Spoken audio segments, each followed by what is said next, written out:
Hello and welcome to another exciting video here in Mathland. Today we're going to talk about inverse functions.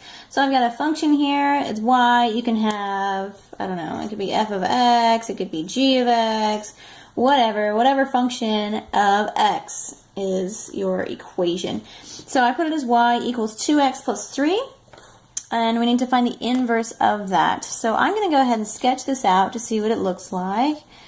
So I've got a little graph here. The y-intercept is 3, 1, 2, 3. And then my slope is 2. I'm going to write 2, 1, 2 over 1. Okay, so say it's about right there. So I'm going to draw a line there. So that's my graph. Okay. You don't have to graph it, but I'm just going to show you the relation of the inverse function to the original function by graphing. Okay, inverse functions. We change the x and y, the position of the x and y. So instead of a y here or an f of x or a g of x, I'm going to put my x. And then wherever I see my x, I'm going to put the 2y, or the y, plus 3. Okay, and then I'm going to solve it so that it looks like a regular function like this, y equals something, x plus something. So I'm going to move stuff around. I'm going to subtract 3 from both sides and solve for y. So x minus 3 equals 2y. And then I'm going to divide everything by 2. This by 2, this by 2, this by 2. So that my equation now is y equals x over 2 minus 3 halves here. Okay, now I'm going to graph this one. I'll graph it in a brighter color. My y-intercept is now negative 1.5. So here's 1, here's 2, 1.5 is going to be right there. My slope is, I'm going to go up 1 and over 2. So I'm going to go up 1 over 2. So my slope is there. So if I have, let's get a straight edge here. Okay, hopefully this will translate well. Ta-da, ta-da. Mark it on the table. Oops. Okay, so if you see that, it's not quite what I was looking for, but the inverse functions always are the mirror of the original function on the y equals x line. So if we were to draw, I guess if my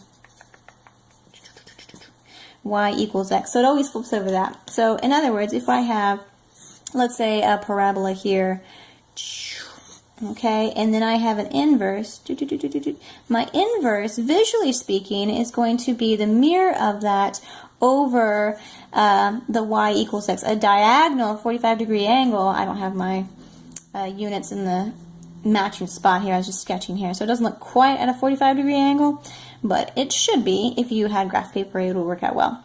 So if we folded the paper here, what would it look like? It would open out to the right, correct? So if we folded it there, then my parabola would kind of go out this way. Okay? Folded it, and it folds out that way. Okay. So now, inverse functions come in handy with logarithms because you're solving for the exponent, and the only way to do that is to kind of flip it around. So when you make a t-chart or something, you want to solve for y or for x, and maybe sometimes you have that exponent in your function, and it's a little difficult to do that. So that's why we have inverse functions. Okay, so now we are going to do some examples here. So let's lay out some examples. For this, let's go with f of x equals the cube root of x plus 1.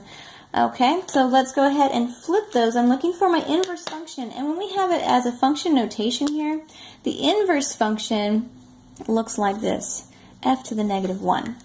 Okay, so we're going to go ahead and flip everything around. So I've got, let's see, this is my y and this is my x. So I'm going to put my x here equals the cube root of y plus 1. So I'm going to move the 1 over. So x minus 1 equals the cube root of y. And so I need to get rid of that cube root, which means I need to cube this whole thing and cube this whole thing. Okay, not just one or two terms, the whole thing together. So then I'll have x minus 1 cubed equals y, because those cancel out here. So now that's not just y, that is my inverse function. So f of negative 1 equals x minus 1 cubed. So that is how you would write your solution with that one. Okay, let's do another example here. Let's do maybe a log thing, since I mentioned log. So f of x equals log base 2 of x. Okay, so let's go ahead and switch them around. My x values and my y values. Remember, f of x is synonymous with y, so I'm going to write underneath it, that's a y. So if I switch them around, I'm going to have x here equals log base 2 of y. Okay, so think back to your logs. What do they represent, or how are they written? Remember, my log of the base of a number equals the exponent.